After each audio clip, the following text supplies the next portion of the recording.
Aujourd'hui, je me propose pendant de nombreux audios à vous publier le témoignage de frère Baxing, qui est pour moi, parmi frère Verborn, Jesse Ben Lewis, Austin Sparks, frère Washman Nee, un des grands, Tom, un grand messager de Christ qui a énormément contribué à mon avancée spirituelle.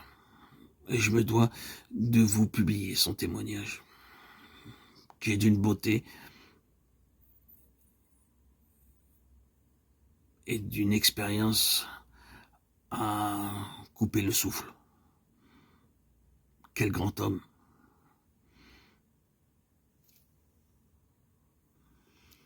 C'est à l'avant-dernière réunion du soir de la sainte convocation où étaient rassemblées toutes les personnes appelées qu'il s'est senti poussé à donner son témoignage, que je vous retranscris mot pour mot. Lorsque le Seigneur Jésus-Christ est devenu mon sauveur personnel, je suis retourné aux Indes.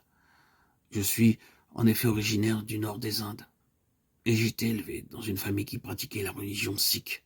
Dès mon enfance, j'ai éprouvé dans mon cœur une très forte haine et une grande aversion contre le Seigneur Jésus-Christ et contre la Bible. Bien que mes propres parents, qui cependant étaient de la religion sikh, n'aient jamais dit un seul mot en ma présence contre le Seigneur Jésus, néanmoins, je le détestais. Cette haine était si violente qu'en 1919, lorsqu'on m'offrit une belle Bible, je l'ai déchirée pour montrer mon opposition et ma haine. Pendant une dizaine d'années, je n'ai cessé d'employer des expressions blasphématoires contre le Seigneur Jésus et contre la Bible. Mais en même temps, je ressentais dans mon propre cœur une faim et une soif pour le Dieu vivant. D'après la religion sikh, un être humain ne peut trouver Dieu que par grâce. La religion sikh ne croit pas aux idoles ni aux castes, et d'après elle, personne ne peut trouver Dieu par les efforts humains ni par le moyen des cérémonies ou des rites. Selon cette religion, on ne peut trouver Dieu que par la grâce en faisant la rencontre du Maître qui enseigne la vérité. Ce n'est ni par la sagesse humaine, ni par aucune autre activité de l'homme, c'est uniquement par sa grâce, au moyen d'une rencontre avec le Maître qui enseigne la vérité. Mais qui est ce Maître de cette vérité? Personne ne le sait. J'ai moi-même posé cette question à ma mère, comme beaucoup d'autres Indiens l'ont posé à d'autres Sikhs. Comment trouver ce Maître? Mais personne ne put me donner une réponse satisfaisante. J'ai eu le privilège, à partir de l'année 1926, de faire en Angleterre des études d'ingénieur en mécanique et en agriculture. Durant cette période d'études, je devins graduellement un franc-maçon, un libre penseur et un athée. Je me suis mis à croire de plus en plus qu'on ne pouvait acquérir la prospérité dans le monde qu'au moyen des ingénieurs, des docteurs et des savants.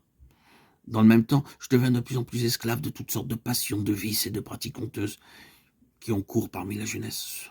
Cependant, d'une manière mystérieuse que je ne comprenais pas, Dieu me suivait et me poursuivait pour m'attirer à lui-même.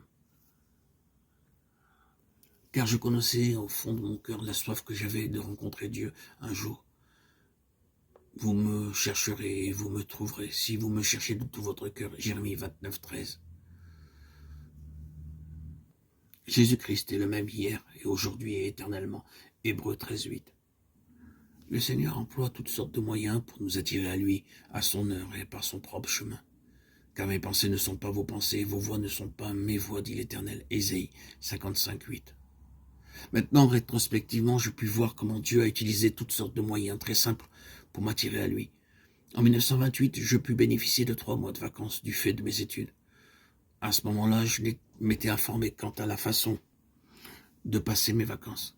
Un jour, dans mon collège, mon attention fut attirée par une affiche sur laquelle je pus lire « Pourquoi ne passeriez-vous pas vos vacances cette année au Canada ?» Le mot Canada exerça une attraction sur moi, de sorte que je pris des informations. M'étant renseigné, j'ai appris qu'un groupe de 25 étudiants d'universités diverses se constituerait pour un voyage en Amérique du Nord. Le programme de ce voyage était ainsi conçu. 6 semaines de travail dans une ferme pendant la période des moissons et les 6 autres semaines avec l'argent gagné.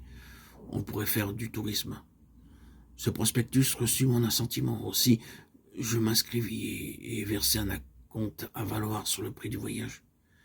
Mais après quelques jours, on m'écrivit « Nous ne vous conseillons pas d'aller au Canada car les Canadiens ne vous donneront peut-être pas les bons traitements dont vous bénéficiez en Angleterre. » à ces témoignages, à cette époque. En effet, sur la côte occidentale, les hôtels n'offraient pas de chambre à des touristes étrangers tels que Chinois, Japonais, Indiens ou encore d'autres nations. Voyant cela, dans mon orgueil, je pris la décision de faire le voyage de ma propre initiative. Je vois maintenant la main de Dieu dans tous ces détails. Encore une fois, on m'écrivit, si vous voulez absolument partir avec le groupe, vous le pouvez. Mais par la suite, ne vous faites pas de reproches si en Amérique on vous refuse l'accès dans les hôtels. Nous avons donc quitté Liverpool le 8 août 1928, il y a 49 ans de cela. Je voulais alors leur donner la preuve que j'étais capable de faire tout aussi bien que les Anglais. Je me disais, les Anglais, je me disais dans mon cœur, je ne vaux pas moins cher que les hommes à la peau blanche. J'ai pris toutes leurs mauvaises habitudes pendant des années passées au milieu d'eux. J'ai fumé, j'ai bu, j'ai dansé, j'ai sauté comme eux. Sur le bateau, je me joignis à tout groupe et tout jeu qu'on pratiquait. J'étais très très fier au fond de moi-même, me disant, je vaux autant que ce qu'ils savent faire, je le fais aussi.